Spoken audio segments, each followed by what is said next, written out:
Beloved God, help us all to love you more and more, and more and more, and still yet more, till we become worthy of union with you, and help us all to hold fast the Baba's promise till the very end. अवतार मेहर बाबा की जय।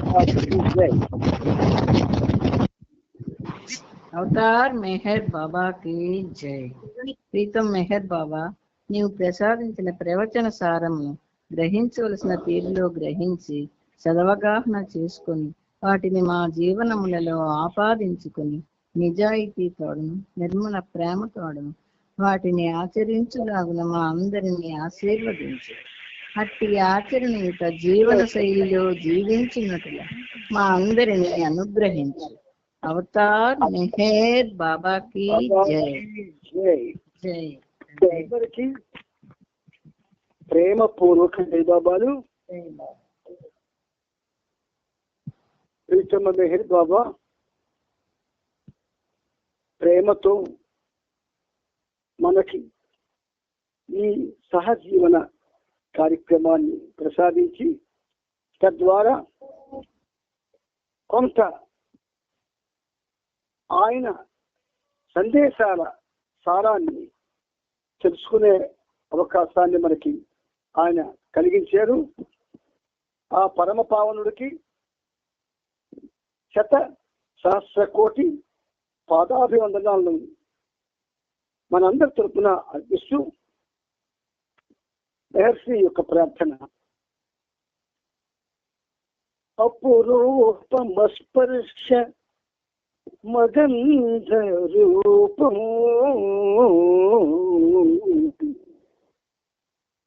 రసాచేత శబ్దాద్య గమ్య స్వరూపం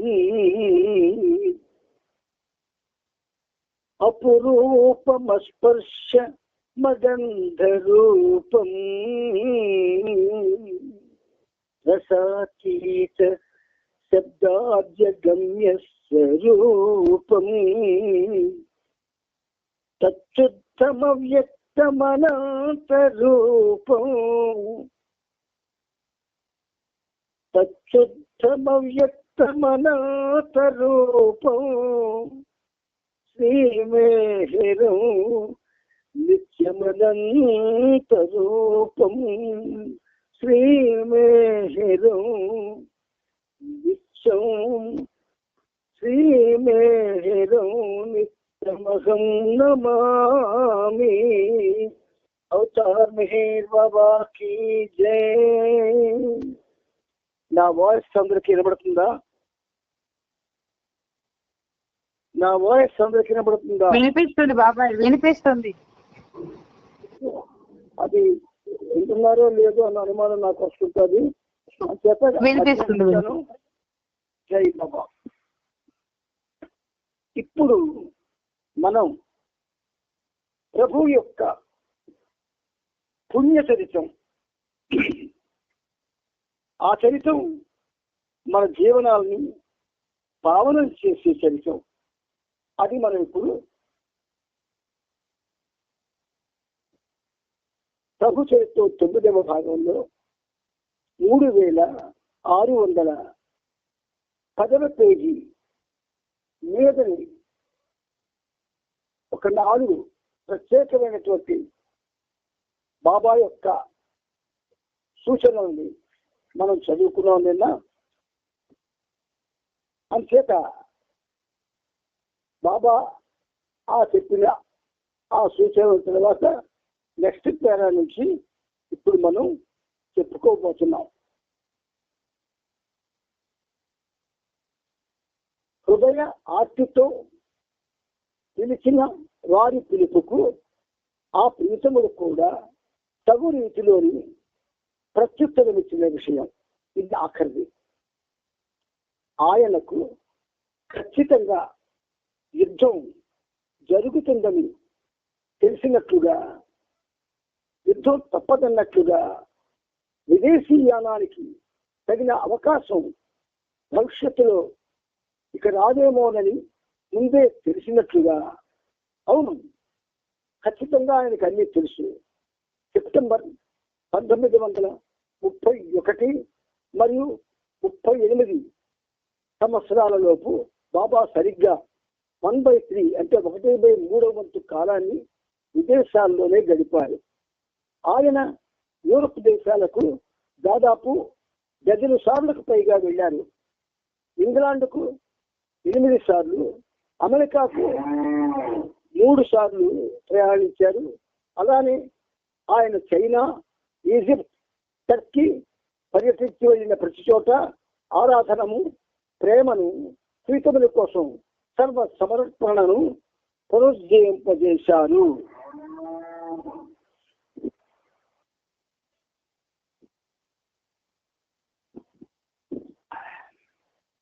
ఇది చాలా అద్భుతమైన చరిత్ర. యుగం యొక్క గతంలోకి ఒక్కసారి వెనక్కి తిరిగి చూస్తే జరిగిన సంఘటనల జ్ఞాపకాలు దివాన్ సైడ్ డిస్ట్రిక్ట్, మేడిత్ స్టార్, హుడ్సన్ లో కొండపై ఉన్న Harman on the Hudson, Hollywood లోని పిక్సైడ్, లుగాను, అసచీలో ఏకాంతవాసం, పోర్టోఫినో స్పెయిన్, ఎన్నటికీ రూపుదాల్చని సినిమా ప్రణాళికలు, మౌంట్ ఆలెన్ఫ్లూ, రాహూరి మరియు నాసిక్ ఆశ్రమములు, కేన్స్, ఆ 6 సంవత్సరాల్లో అనేక సంఘటనలు చోటు చేసుకున్నాయి.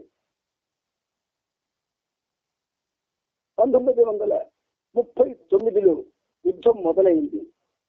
బాబా నిర్వహిస్తున్న విశ్వ కార్యక్రమం వేగం పుంజుకుంది. తమ ప్రాణాలను దక్కించుకునేందుకు భద్రత కోసం ప్రతి ఒక్కరూ వారి వారి ఇళ్లలోకి దూరి భద్రత మీద దృష్టి నిలిపిన సమయం అది. అలాగే ఆహార పదార్థాల వాడకం పైన యుద్ధ సమయంలో అనేక నిషేధపు ఉత్తర్వులు అమలులో ఉన్నాయి. ఇక్కడ ప్రతిదీ మనకి ఎంత అద్భుతంగా చెప్తున్నారో చూడండి. పెట్రోల్ కొరత వల్ల ప్రయాణాలపై ఆంక్ష విధించారు. అయినా బాబా మాత్రం ఆ సమయంలో వరుసగా ప్రయాణాలు చేస్తూనే ఉన్నారు.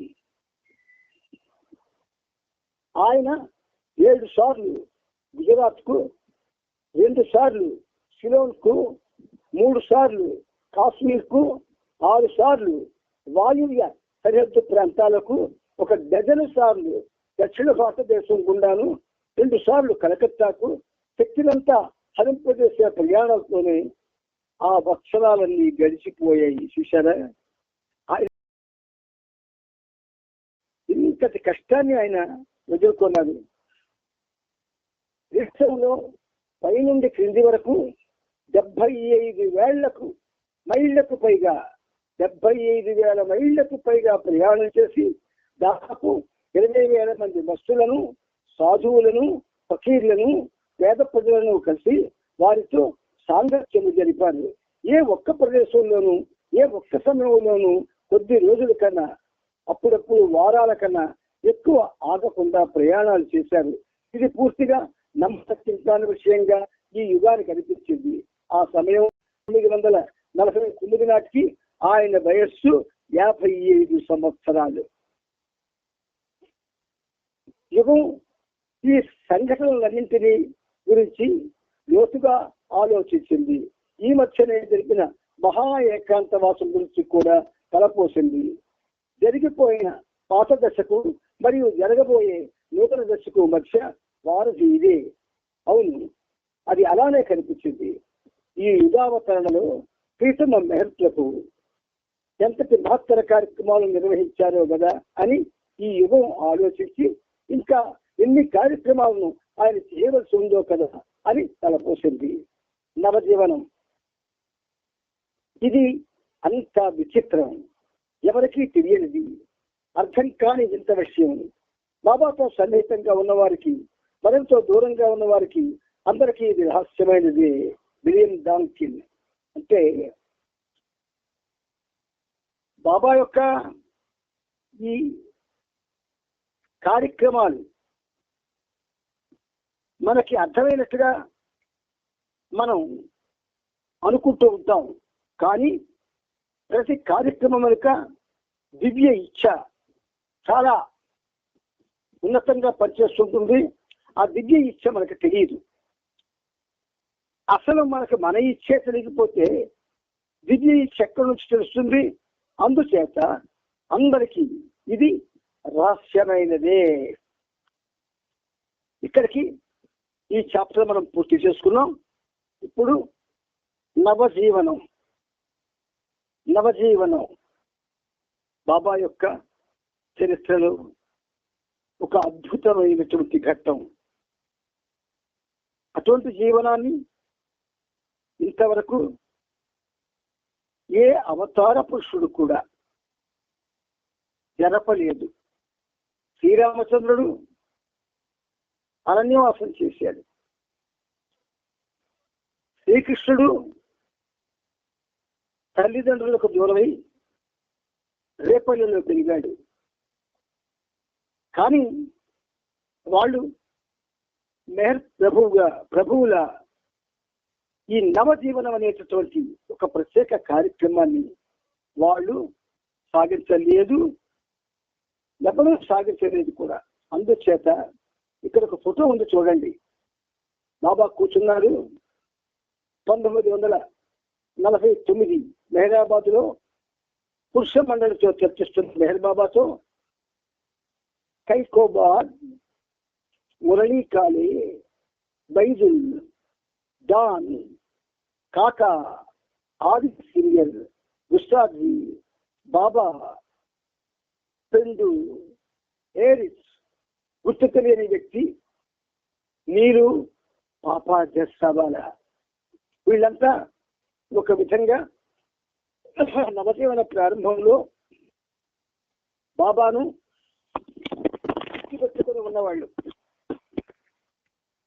అంటిపెట్టుకొని ఉన్నవాళ్ళు.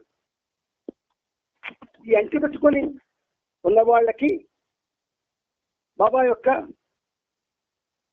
ప్రతి విషయం కూడా విదితమే. అందుచేత మనం ఇప్పుడు నవజీవనం పేజీలోకి వచ్చాము. అది మనం పూర్తి చేసుకోబోతున్నాం. మీ అందరికీ నా చిన్న విజ్ఞప్తి ఏంటంటే, ఈ డాక్టర్ చాలా జాగ్రత్తగా వినండి. 1949వ సంవత్సరం ప్రారంభం నుండి తన నవజీవనం గురించి మెహర్ బాబా ప్రస్తావిస్తూనే ఉన్నారు. జనవరి 1వ తేదీన బాబా ఒక సర్క్యులర్ను విడుదల చేశారు. ఇది ది ఫస్ట్ స్టెప్ ఫర్ నవజీవనం. మొదటి మెట్టు ఏమిటది? జనవరి 1వ తేదీని బాబా ఒక సర్క్యులర్ను విడుదల చేశారు. అందులో ఇలా చెప్పారు: 1949వ సంవత్సరం కృత్రిమ ఆరంభానికి కృత్రిమ అంతంగాను, నిజమైన అంతానికి నిజమైన ఆరంభంగాను నిలుస్తుంది. ఆయన భాషలు కూడా చాలా గుంభనంగా ఉంటాయి. కృత్రిమ ఆరంభం, సహజ ఆరంభం కాదది. కృత్రిమ ఆరంభం, కృత్రిమ అంతం అది సహజమైనంతనే, సహజం కాదు. నిజమైన అంతానికి నిజమైన ఆరంభంగాను నిలుస్తుంది అని బాబా మనకు చెప్తూ ఉన్నారు. 1949వ సంవత్సరం అందరికీ పరీక్షలు, సమస్యలతో కూడుకొని ఉంటుందని, మరియు బాబాకు వ్యక్తిగతంగా గొప్ప విపత్తు కొని తెచ్చే సంవత్సరం అవుతుందని కూడా తన ప్రేమికులను బాబా హెచ్చరించాడు. జనవరి నెల నుండి బాబా ఇచ్చే హెచ్చరికలు మరింత విస్పష్టంగా ఉండేవి. స్పష్టంగా అంటే క్లియర్గా, విస్పష్టంగా అంటే కొంత చిన్నంలో అర్థం కాని ఉంటుంది. కానీ బాబా ఉద్దేశాన్ని ఏ ఒక్కరూ గ్రహించలేకపోయారు. కొన్ని ఇలా ఉన్నాయి: ఏది మిగులు ఉంటుందో, ఏది పోతుందో దేనిని పట్టించుకోవాలని నాకు అనిపించడం లేదు. ఏది మిగిలి ఉంటుందో అండర్లైన్ చేసుకోండి ఈ విషయాలు. ఏది మిగిలి ఉంటుందో, ఏది పోతుందో దేని నువ్వు పట్టించుకోవాలని నాకు అనిపించడం లేదు. రేపు అన్నదాన్ని 1949వ సంవత్సరంలో పట్టించుకోవాలి. రేపు అన్నదాన్ని 1949వ సంవత్సరంలో పట్టించుకోవాలి. ప్రస్తుతం ఉన్న ఏర్పాట్లన్నింటినీ ఒకేసారి శాశ్వతంగా నేను డిసెంబర్లోగా కానీ బహుశా జూన్ చివరిలో కానీ లేదా మార్చి నెలలోపు కానీ పూర్తి చేసేస్తాను. తక్షణ చర్యగా అన్ని విధాలైన ఖర్చులు 50% తగ్గించవలసి ఉంది. జూలై నుండి మీ అంతటా మీరే అన్ని విషయాలు గమనిస్తారు, అన్నింటి గురించి వింటారు.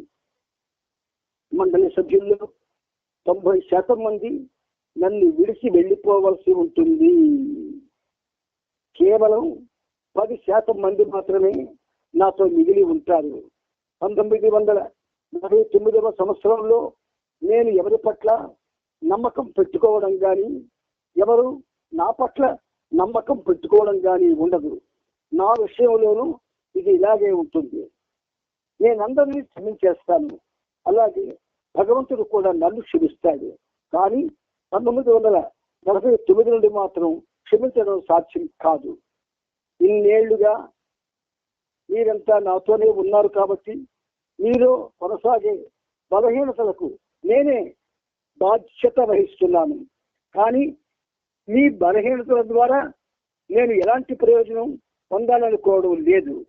1949వ సంవత్సరంలో మీరు మీ బలహీనతలకు లోబడకుండా ఉంటూ కాల ప్రవాహపు ధాటికి, అక్కడ ప్రవాహపు దగ్గర 2 హాలు పడ్డాయి, ఒక మీరు గీత పెట్టుకోండి. కాల ప్రవాహపు ధాటికి ప్రతి విషయము చుచ్చిపెట్టుకుపోకుండా నివారించాలని మిమ్మల్ని హెచ్చరిస్తున్నాను. 1949 ఫిబ్రవరి నెలలో మౌంట్ ఆబూకి బయలుదేరే ముందు బాబా ప్రతి ఒక్కరిని పురుషులు స్త్రీలతోనూ, స్త్రీలు పురుషులతోనూ ఎటువంటి శారీరక సంబంధం పెట్టుకోకూడదని, చివరకు కరచాలనం కూడా అంటే షేక్ హ్యాండ్ చేయకూడదని సూచించారు. ఒకవేళ ఆ సమయంలో ఎవరికైనా మరణం సంభవిస్తే ఆ సభ్యుల కోరిక మేరకు వారి మృత శరీరాలకు చేయవలసిన అంత్యక్రియ విధానాన్ని కూడా బాబా నిర్ణయించడం జరిగింది. మౌంట్ ఆబూ నుండి కూడా బాబా ఇటువంటి సూచనలతో కూడిన ఉత్తరాలను, టెలిగ్రాములను మెహరాబాద్ లో ఉన్న మండలి సభ్యులకు పంపించారు. రంజూకి ఇచ్చిన ఒక టెలిగ్రామ్ ఇలా ఉంది. బాబా అస్వస్థులై ఉన్నప్పటికీ నిండు వేసవిలో అత్యధిక శ్రమతో చేసిన గత 2 మస్తు పర్యటనలు ఆయన ఆరోగ్యంపై తీవ్ర ప్రభావాన్ని చూపించాయి. కానీ 1949లో బాబాకు ఎదురయ్యే వ్యక్తిగత విపత్తు యొక్క ఛాయ కూడా ఇది సరిపోదు. ఈ విషయాన్ని అహ్మద్ నగర్ మరియు మెహరాబాద్ లోని కొండపైన ఉంటున్న మండలికి తెలియజేయండి. బాబా ఈ విధంగా సందేశాన్ని మరొకసారి పంపించారు. సృష్టిగా ఉన్న సమయంలో కూడా అత్యంత శ్రమకు లోనై మండు వేసవిలో నేను జరిపిన గత 2 మస్తు ప్రయాణాల వల్ల, కానీ అది 1949లో వ్యక్తిగతంగా నాకు సంభవించబోయే వినాశనంతో పోల్చినప్పుడు ఈ శారీరక అసౌకర్యం ఆ వినాశనం యొక్క ఛాయకు కూడా సరిపోదు. ఇంచుమించుగా సద్గురువులు అవతార పురుషులతో ఆ కాలంలో ఏ సద్గురువులు అయితే ఉంటారో వాళ్ళకి కూడా ఒక విధంగా ఆయన యొక్క ఈ ప్రణాళికలన్నీ కూడా తెలుస్తూ ఉంటాయి. మేడ్బాబా నుండి వెలువడిన వ్యాఖ్యలు ఆయన నిర్వహించే విశ్వకార్యంలో ఏదో గొప్ప మార్పు చోటు చేసుకోబోతున్నట్లు దానికి ముందుగానే సూచిస్తున్నట్లు ఉన్నాయి. ఆయన మండలి సభ్యులు ప్రేమికులు ఆయన మాటల్లోని ఆంతర్యం ఏమిటో అతి తొందరలోనే తెలుసుకోనున్నారు. తన మండలి సభ్యుల భవితర్యాన్ని గురించి చర్చించి ఒక నిర్ణయం తీసుకునేందుకు తాను మెహరాబాద్ వస్తున్నట్టుగా 1949 ఆగస్టు నెలలో ప్రారంభంలో బాబా తన మండలి సభ్యులకు తెలియజేశారు. ఆగస్టు 15 నుండి 20వ తేదీ వరకు 5 రోజుల పాటు సమావేశాలు జరపడానికి నిర్ణయించారు.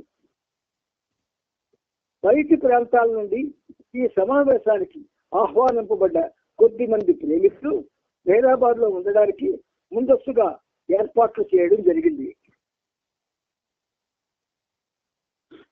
బాబా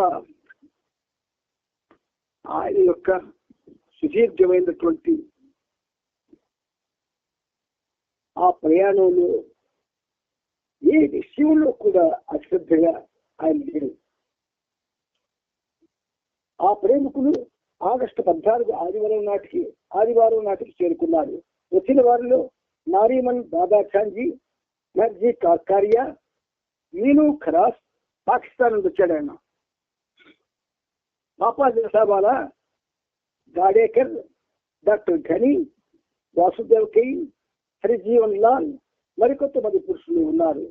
సమావేశాలు జరుగుతున్న రోజులలో అందరూ విధిగా హాజరవ్వాలని చెప్పడం జరిగింది.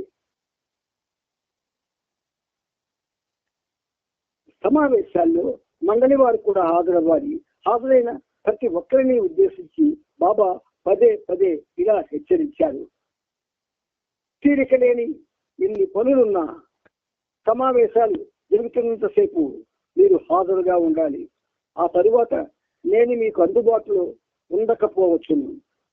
ఇటువంటి అవకాశాలు ఇక ముందు ఉండవు. ఇంతకు నుంచి మరే పని ఎవరూ నాకు చేయవలసిన అవసరం లేదు. నేను చెప్పే విషయాలను జాగ్రత్తగా వినండి. ఈ రోజుల్లో నేను చెప్పే ప్రతి విషయం గంభీరమైనదే. ఎవరైనా వ్యక్తిగతంగా భ్రమ వ్యామోహాలకు లోనై నేను చెప్పే విషయాన్ని తేలిగ్గా తీసుకున్నా లేదా తమను తాము తప్పుతో పట్టించుకున్నా అటువంటి వారందరికీ భగవంతుడు సహాయపడాలని నేను కోరుకుంటున్నాను. అవతారం యొక్క కార్యక్రమం చిత్ర విచిత్రంగా ఉంటుంది. సమావేశాలకు మొదటి రోజైన ఆగస్టు 15వ తేదీ సోమవారం ఉదయాన్నే బాబా హైదరాబాద్ చేరుకున్నారు. ఉస్తాద్జీని ఖైకోబాద్ ని ఆలింగనం చేసుకుని ఉదయం 7:15 హాలులోకి ప్రవేశించారు. సమావేశం జరుగుతున్నంతసేపు బాబా తన అక్షరపర కథాయంతో గుజరాతీ భాషలోనే ఎక్కువగా సంభాషించారు. బాబా అక్షరపలకంపై చెప్పిన దానిని ఆది సీనియర్ గుజరాతీలో చదవగా రంజు బాబా మాటలను ఆంగ్లంలోకి తర్జుమా చేశాడు. విష్ణు మరాఠీలోకి అనువదించాడు. పెర్రం వర్కింగ్ బాక్సావాలా అన్ని వివరాలను షార్ట్ హ్యాండ్ లో రాసుకున్నాడు.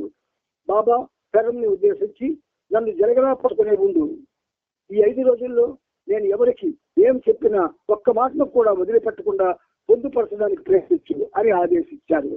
సమావేశం ప్రారంభమైంది. బాబా ఇలా చెప్పడం ప్రారంభించారు.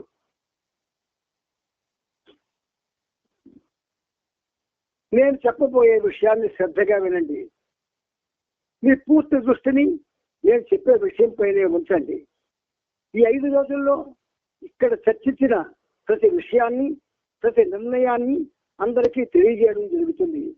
తుది ఏర్పాట్లను, సర్దుబాట్లను ఏ ప్రాతిపదిక పైన, ఏ పద్ధతిలో ప్రారంభించాలన్న విషయాన్ని గురించి మనం ఈ రోజు ఒక సాధారణ చర్చ చేపడదాం. తుది నిర్ణయాలను కానీ తీసుకోవడంలో ఈ చర్చ మనకు ఉపయోగపడుతుంది. నా గురించి నేను నిర్దిష్టంగా ఇంతకు ముందే నిర్ణయించుకున్న 3 అంశాలు ఉన్నాయి. నేను తీసుకోబోయే నిర్ణయాలకు అనుగుణంగా మీరంతా సర్దుబాటు చేసుకునేలా అందరికీ నేను సాయం చేసేందుకు మీరంతా సహకరించాలి. మీ నుండి నేను కోరుకునేది ఇదే. ఆ 3 అంశాలు ఇవి. మొదటగా, నాకు జరగబోయే వ్యక్తిగత విపత్తు కారణంగా నిస్సహాయత అనే పదానికున్న నిజమైన శబ్ద అర్థానికి తగినట్టుగా నేను పూర్తిగా నిస్సహాయుడినైపోతాను. విపత్తు జరగబోయే ముందు నాకు అందుబాటులో ఉన్న పరిమిత వనరులను ఉపయోగించి మండలి సభ్యుల కొరకు చేయగలిగే ఏర్పాట్లను పూర్తి చేయాలని నా సంకల్పం. ఎందుకంటే ఆ తరువాత అనగా అక్టోబర్ తరువాత నేను ఏ ఒక్కరి భౌతిక వ్యవహారాలను పట్టించుకోవడం పూర్తిగా ఆపివేస్తాను. ఇవన్నీ నవజీవన ప్రారంభం ముందు చెబుతున్న విషయాలు. ఇక రెండవ అంశం, తమ సొంత బాధ్యత పైన ఎవరైతే ఈ కొద్ది రోజుల్లో ఉద్దేశపూర్వకంగా నేను విధించే అన్ని షరతులకు అనుగుణంగా నడుచుకునేందుకు అన్ని విధాల సంసిద్ధులవుతారో వారిని మాత్రమే నాతో పాటు నా సాన్నిధ్యంలో ఉండేందుకు నేను అనుమతిస్తాను. మిగిలిన వారి వరకు నేను అందుబాటులో ఉండను. ఇక మూడవ అంశం, నేను మెహరాబాద్, త్రిపల్గాములలో ఉన్న ఆశ్రమాలను ఎత్తివేసి వాటితో నాకున్న సంబంధాన్ని అన్ని రకాలుగాను తెంచబోతున్నాను. నేను ఇంతకాలము వేచి చేస్తున్న సమయం ఈనాటికి ఆసన్నమైనందున భగవంతుడికి నేను ధన్యవాదాలు అర్పిస్తున్నాను. నేను ఏ రీతిలో ఇంతవరకు నిస్సహాయతకు గురవుతానన్న విషయాన్ని ప్రపంచం మొత్తం తెలుసుకుంటుంది. అంతేగాక మండలి సభ్యులు నాతో ఎంతవరకు ఉంటారు అన్న విషయం కూడా నేను గ్రహించగలుగుతాను. మనం ఇప్పుడు చర్చించి నిర్ణయం తీసుకోవాల్సిన విషయాల సారాంశం ఇదే.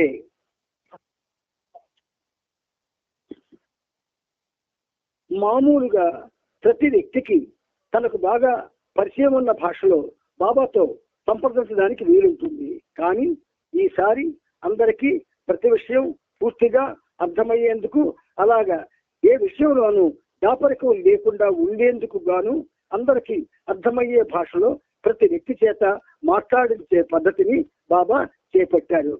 దీనికి అనుగుణంగా ఆలీ అక్బర్ అంటే అలోబా తన సొంత విషయాల గురించి బాబాతో పర్షియన్ భాషలో మాట్లాడడం మొదలుపెట్టగా బాబా తక్షణం అతన్ని నివారించి, నీవు చెప్పదలుచుకున్న ప్రతి విషయాన్ని నీకు ఎంతవరకు వీలైతే అంతవరకు హిందీలో చెప్పు. ఎందుకంటే వాస్తవానికి ఇక్కడ ఉన్నవారే కాకుండా ప్రతి ఒక్కరూ ఈ 5 రోజులు ఇక్కడ ఏం జరుగుతుందో గ్రహించాలన్నదే నా కోరిక. మరో సమయంలో పాపా జస్సావాలా తన కుటుంబ సభ్యుల వ్యవహారాలకు సంబంధించిన ఏదో విషయాన్ని బాబాకు రహస్యంగా చెప్పాలని రాతపూర్వకంగా బాబాకు తెలియజేయడానికి ప్రయత్నించాడు. బాబా ఆ ఉత్తరాన్ని అందరి ముందు చదివించి దేనిని రహస్యంగా ఉంచడానికి వీల్లేదు అని వ్యాఖ్యానించారు. బయటి విషయాలకు సంబంధించి ఎవరైనా బాబా సలహా కోరినప్పుడు బాబా ఇలా సమాధానం ఇచ్చేవారు, మీరు వదిలిపెట్టగలిగే వాటినన్నింటినీ వదిలిపెట్టేయండి. మీరు వదిలిపెట్టగలిగే వాటినన్నింటినీ వదిలిపెట్టేయండి. ఇది మనకి వర్తిస్తాయి. వదిలిపెట్టగలిగే వాటినన్నింటినీ వదిలిపెట్టేయండి. మీ పైన ఆధారపడి ఉన్న వారి కోసం మీరు చేయగలిగినంతా చేయండి. మీ పైన ఆధారపడి ఉన్న వారి కోసం మీరు చేయగలిగినంతా చేయండి. ఈ పద్ధతిలో మీరు చేయగలిగే ఏర్పాట్లన్నీ చేసి ఈ సమావేశాల్లో చివరగా తీసుకోబోయే నిర్ణయాల కోసం వేచి చూడండి. అప్పుడు మీరు నాతో పాటు భవిష్యత్తులో ఉండగలరో లేదో మీకు మీరే నిర్ణయం తీసుకోండి. ఇక ముందు ఎటువంటి ఆధ్యాత్మిక సంబంధాలు కానీ అంటే స్పిరిచువల్ రిలేషన్స్, అలాగే ఆధ్యాత్మిక ప్రయోజనాలు కానీ స్పిరిచువల్ బెనిఫిట్స్ ఉండవు. నేను కనుక ఆధ్యాత్మికంగా పరిపూర్ణుడినే అయినట్లయితే ఆధ్యాత్మికంగా ఎవరిని విడిచిపెట్టడం జరగదు. సమావేశాలు జరుగుతున్నంత కాలము బాబా తనతో ఉండబోయే వారితో సమానంగా తనతో పాటు రాని వారి విషయంలో కూడా శ్రద్ధ చూపినట్లుగా కనబడ్డారు. ప్రత్యేకంగా భౌతికంగా అలాగే వస్తుపరంగా తన పైన ఆధారపడ్డ వాళ్ళ గురించి బాబా మరింత శ్రద్ధ కనపరిచాడు. దిగువ మెహరాబాద్ లో ఉంటున్న పురుషుల మరియు ఎగువ మెహరాబాద్ లో ఉంటున్న స్త్రీలతో తీవ్రంగా చర్చలు జరిగాయి. తమతో పాటు వచ్చే ప్రతి ఒక్కరి మరియు తమతో రాకుండా ఉండిపోయే వారి ఖర్చుల బేరీజు, కలిగే పరివసాల గురించి పర్యవసానాల గురించి, బాబా ఆధారపడిన వారి పోషణార్థం చేయవలసిన ఏర్పాట్ల గురించి చర్చలు జరిగాయి.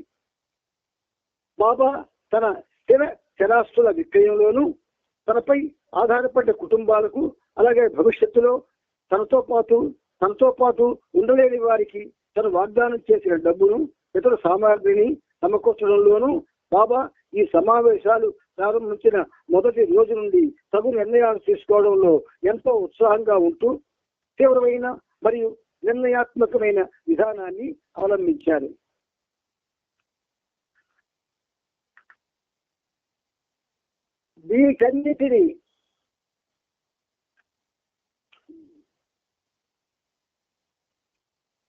వీటన్నిటికీ సర్దుబాటు చేయడం ఎలా అని బాబా అడిగారు. ఒక ప్రత్యేకమైన కార్యం కోసం ప్రక్కన పెట్టిన కొంత డబ్బు తప్ప నా దగ్గర వేరే డబ్బేమీ లేదు. ఇక్కడ అమ్మన్ నగర్, ఆరంగాం మరియు పింపల్గాం మరియు ఇతర ప్రాంతాల్లో నాకు చెందిన ఆశ్రమ భవనాలు, స్థలాలు, పొలాలు, ఇతర గృహ సామాగ్రి, కార్లు, జనరేటర్లు, పశు సంపద, ఇతరమైన ఆస్తులతో సహా మొత్తం ఆస్తులను, నాకు చెందిన ప్రతి వస్తువును అమ్మివేయాల్సిందే. నా శారీరక అవశేషాలని నిక్షిప్తం చేయడం కోసం ఇంతకు ముందే మెహరాబాద్ కొండపైన నిర్మించిన నా భావి సమాధి నా శారీరక అవశేషాలు అంటే మరి మీకు చెప్పక్కర్లేదు. మనిషి కాలిపోతే ఏవైతే మిగిలిపోతాయో అవి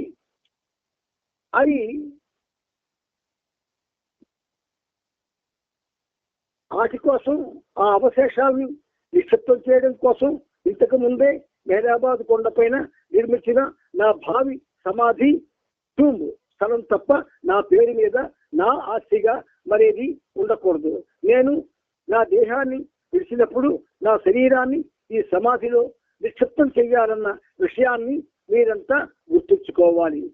అప్పుడు బాబా ఈ దిగువ ప్రార్థనను అక్షర పలకం ద్వారా చెప్పి రాయించగా దాన్ని గని చదివి భగవంతుడికి అర్పించాడు. ఇక్కడ ఆయన ఏ భౌతిక శరీరాన్ని అయితే ఆయన అవతార కార్యక్రమానికి నిర్ణయించుకున్నాడు, ఆ శరీరాన్ని మాత్రం ఆ టూములో నిక్షిప్తం చేయమన్నాడు. కానీ నేను సమాధిలో ఎప్పుడు సజీవంగా ఉంటానని మనందరితో కూడా చెప్పాడు. I'm leaving this body to live eternally in the hearts of my lovers అన్నారు బాబా. గుర్తుంచుకోండి, శరీరాన్ని విడిచిపెట్టింది మన హృదయాల్లో, అంటే ప్రేమికుల హృదయాల్లో శాశ్వతంగా ఉండడం కోసం విడిచిపెట్టారని చెప్పాను. కానీ మన హృదయాల్లో బాబా ఉన్నాడు అన్నటువంటి ఒక అవగాహన మనందరిలో లేకపోవడం దురదృష్టం. మనందరి హృదయాల్లో బాబా ఉన్నారు, కానీ హృదయంలో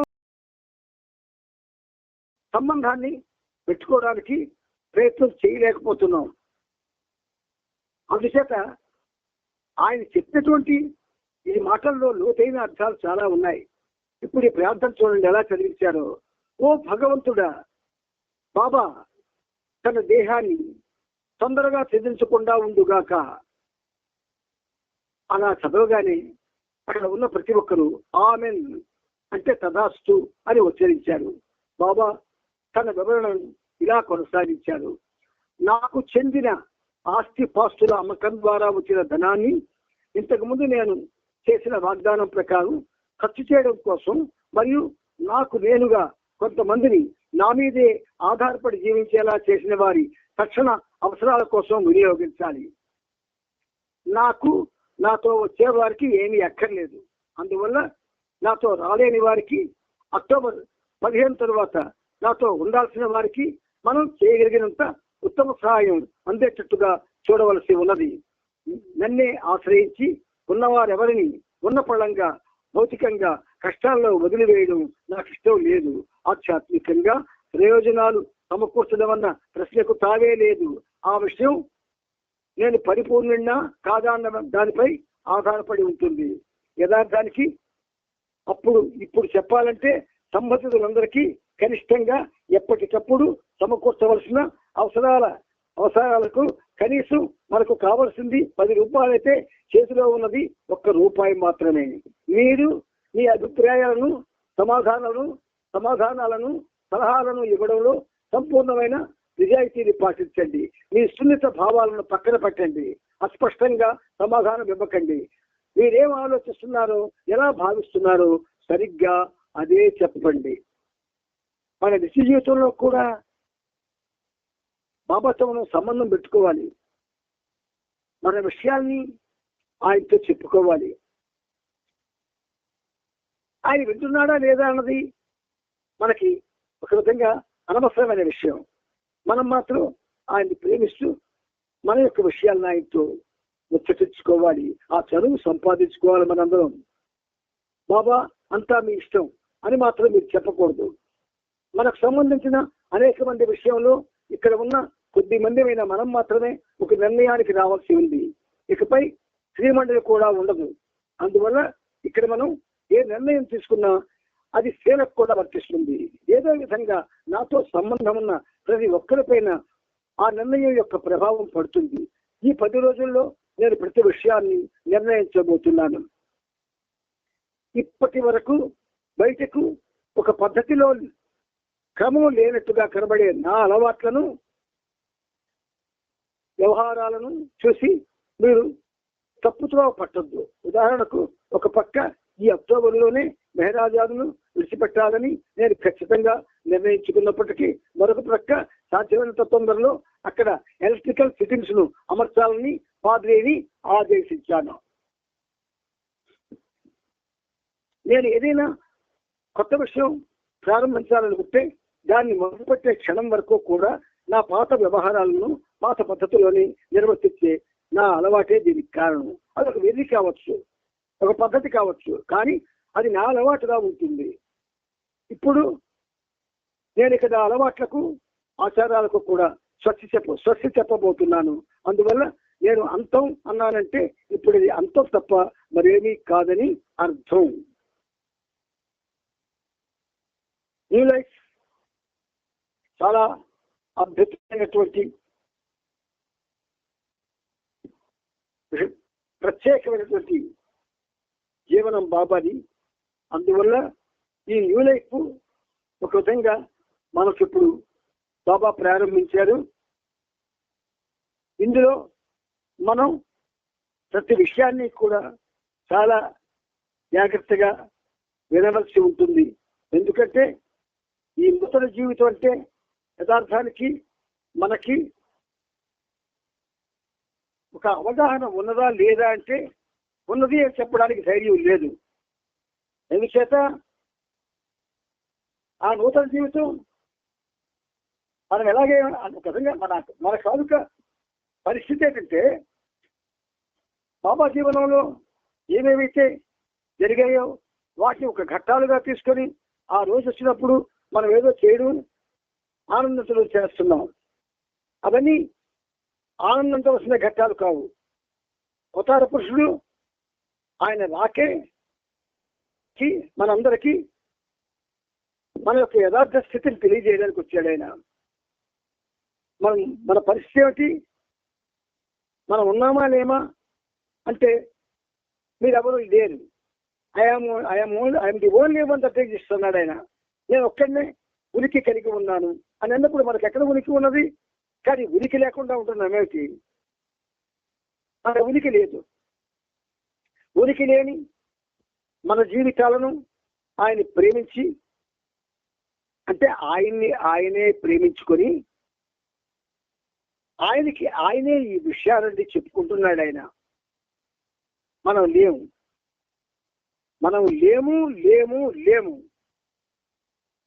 ఉన్నాము అనుకున్నాడు కూడా దేవుడు మనకి దగ్గర